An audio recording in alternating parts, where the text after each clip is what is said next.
Because I mean, have you ever done so well in the opening where it was like, I don't know if this nigga gonna be able to get on the stage? Not that I knew I was gonna be fired. I've had a few times where I was like, I'm about to be fired. That's what they do. They fire you, yeah. If you do it, yeah, you get fired. You get fired. You get the text, you get the phone call, you fired. Yeah, that happens. Yes. Wait, but do we explain it, or do you say you're fired? You know why the fuck you got fired. So then you say you're fired. They don't. That's crazy. Well, you just don't get. So how they do now is you just don't get more dates. So you might be touring with somebody, and they like back in the day, a long time ago, they would just give you the date. The artist would just give you the calendar and go be in these places. Right, so you could plan your own travel, however you're gonna do it. You just knew to be there. Right. Now their management would just kind of give you like 2 or 3 dates at a time to kind of spoon feed you, breadcrumb you dates, and then if you fuck up on one of them dates, then all of a sudden you just don't get no more dates. So fucking up on one of them dates is doing too well. You're doing too well. If they think you grandstanding, if they think the people love you more than they love them, it's just anything. You get more chicks than the headliner. You getting too much attention. Anything could set a person off. Anything could set a person off. That's anything could set a person. So what I would do is usually when I'm opening for somebody. Now some people cool. I've heard. I was told a person that was cool they end up not being cool. But most of the times, the people that motherfuckers was told me was cool, they was cool. Like when you go up in front of this person, don't even worry, have a good time. They don't give a fuck what you do. They not even paying attention. But sometimes that person, they hear them people crying. And there are people out there like, nah, get this nigga the fuck. So if I'm opening, if it's a 2-man show and I'm opening something, I'm opening for you. Right. And I know your comedy.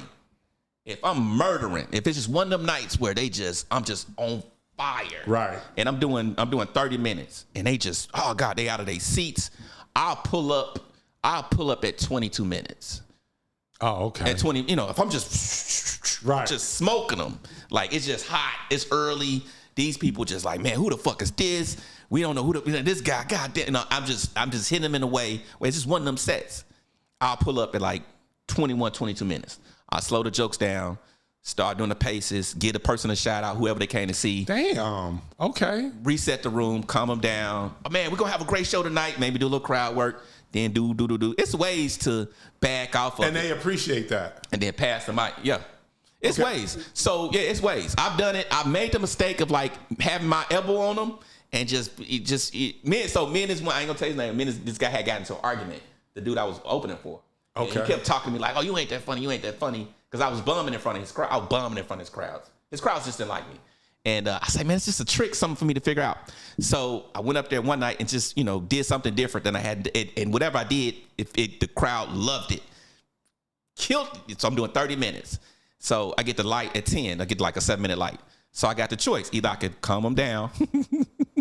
Either I could take the gas off and just kind of coast it out and then bring them up. Or I had in my back pocket, I had another 10 minutes of just. So I'm up there, I look at the liquor, took a drink, and I remember this motherfucker telling me I wasn't funny. Yeah. Nigga, blazed it. Standing ovation. Then follow that. Walk off stage. I look back and I'm thinking like, okay, he the big dude. He gonna get him, and he got him. But it probably took him about 10 minutes.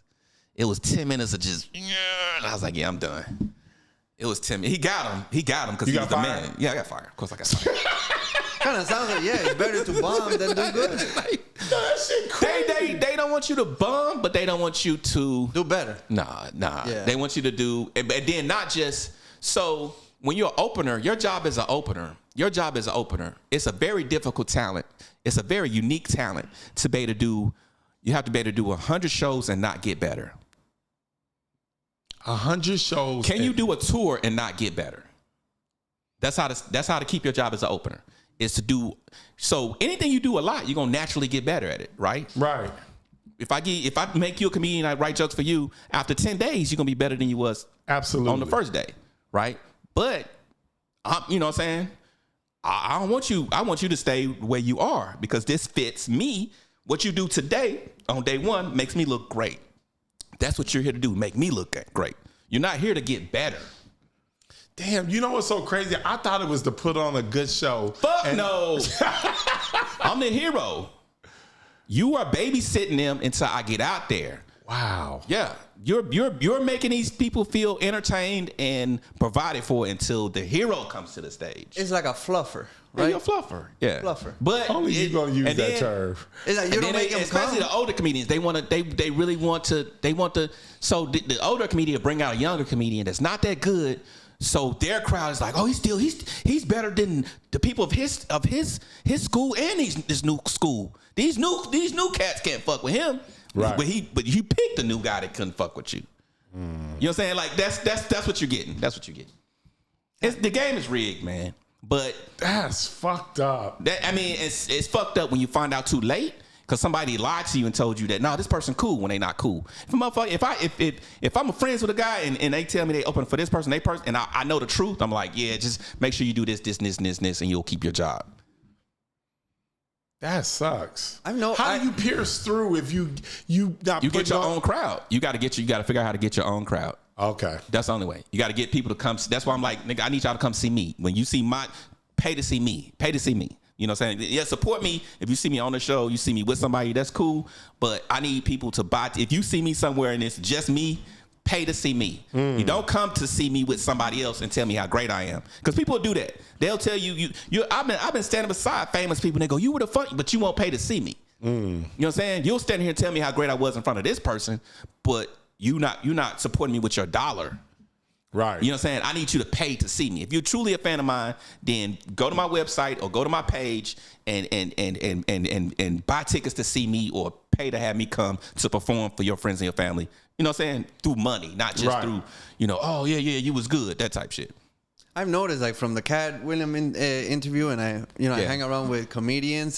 They're like NBA players. What you mean? There's a lot of competition. Yeah. There's a lot of hating within each other. It's like, yeah, he's good. He has a big following, but he cannot fuck with me type shit. It's like, I was better than him. It's just because of this. The thing, when I hear that, ticket sales is the new talent. Talent is not talent no more. Ticket sales is the new talent. So I don't go with who's funny and who's not. Who's funny is who the audience is paying to see. That's just period. Now, the laugh standard, here's the laugh standard. A good comedian is going to get 2 laughs a minute. The better you get, you'll get up to, when you're really good, you'll get 4 laughs a minute. The excellent comedians like a Cat Williams or Mike Epps, the moment they start laughing, they don't stop laughing until you leave the stage. That's the laugh standard, right? So if you apply that to some of these people, you can see they're not really good. But they're selling tickets. Clubs don't matter. It don't. I've seen some great comedians perform for empty rooms, so we don't even count that no more. I've seen some amazing fucking comedians performing for chairs. So the new talent is getting people to come. The best way is social media. Now is the best way to social media. Or, going to Walmart and pouring milk on your head. You got to go viral some kind of way. you gotta go viral, and you gotta, people have to love you. But that's the new way, is to get people. Do you have that thing that makes people want to come and sit in front of you and have you be their good time for that week? How do you know when you have a good joke? What you mean? Like when you write it, you be like, that shit. How do I know I got it? I can feel it. You got that winner. Like, nah, this gonna kill it right here. When it resonates with sometimes I start getting emotionally unavailable. I have a lot of stuff going on, and I start just kind of getting numb. When I reconnect with myself, and I'm like, and it's something like I got some new stuff now that I'm working on, that I'm doing that really. This girl I was dating went through my phone, and she called all the chicks. This bitch called everybody in my phone. This motherfucker, man. I was drunk after the show, drunk, fucked up. And she got a hold of it. Man, she got a hold of my phone. She woke me up. When she woke me up, she was on the phone with my real girl. Like she was on the phone with her, talking to her. And I hear my girl in the back like, "But my bitch, hang up! Just hang the fuck! We a team." She on the phone like, "Is that right? Is that what he did? That's crazy. You never hear right? Bitch, I hang up." So that actually happened, and I'm that like to be. And that happened like three or 4 years ago, and I'm finally talking about it on stage because I don't like to be unhealed about something. Some people, this motherfucker just take a minute. Nigga going through a divorce, still hurt. Just walk on stage, these bitches, fuck these hoes, dumb bitches, and now you hurt, you still hurt. You know what I'm saying?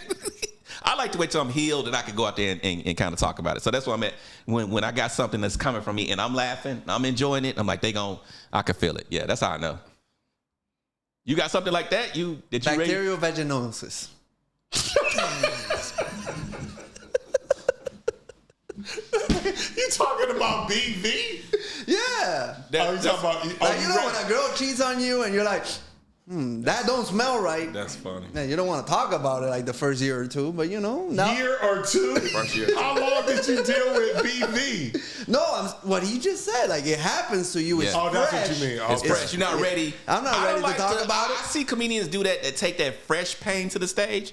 And some people have the ability to make fresh pain funny. A lot of niggas don't. A lot of people, they like Kanye. They just saying shit. And it's like, nigga, you ain't over this. You still hurt. You still, Right. I can hear the hurt in a person's heart. Right. And you expecting people to laugh to kind of help you get through it cathartically, but this still weighing on you. The job of an artist is to digest the pain and then bring the people the clarity and the insight on the other side. Not just like, I hit bitches in the face, and sometimes you got to hit these bitches in the face. It's like, okay, man, you hurt, nigga. Just you know what I'm saying? Right. Get past it. Move past it. When's your next show? Shit. This weekend I'm with Malik B, internet guy. We at the Punchline in Baltimore. Then after that, the next night I'm at Selly's Comedy Club in Philadelphia. Then the following week I'm with Corey at Ontario Improv. With Corey Holcomb with Ontario on the 9th Mother's Day weekend. See Okay. where you Doing wear 5 the shows. glasses. You're touring in Philly, Baltimore. You're from Memphis. Diffuse the people. You wear glasses. You're not a threat. Nah, yeah. And He don't have lenses. Nah, he a threat. Nigga don't have lenses. He's like, I mean, are we safe? You always trying to get a little bit of like just that little visual, because people and I say some serious stuff, and when I ain't wear nothing, and I'm just up there saying this stuff, I can see people like, because it's funny, but it's serious. It could be true. A lot of my jokes are like this far from like the absolute truth. It's like a little. It's just like, huh? See, they could be mad. They could be mad.